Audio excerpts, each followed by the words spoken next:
Today, more than ever, it is about the skills you bring on board.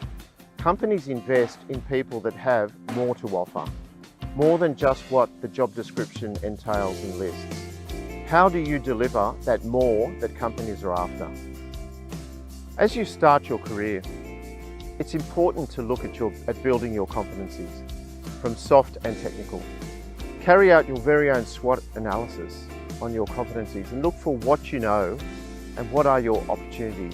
What are the skills of tomorrow that you'll probably not have considered and could be a threat to your own effectiveness in the workplace?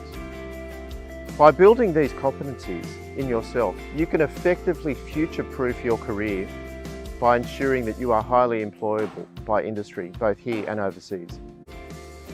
You will need all these skills to work hands-on with a live industry project, within a real live work problem where you'll work collaboratively in a team, debating and discussing with colleagues, in a group as well as interacting with industry stakeholders to develop real solutions. This experience is meant to push you a bit harder, to think wider, dig deeper as you experience real industry issues.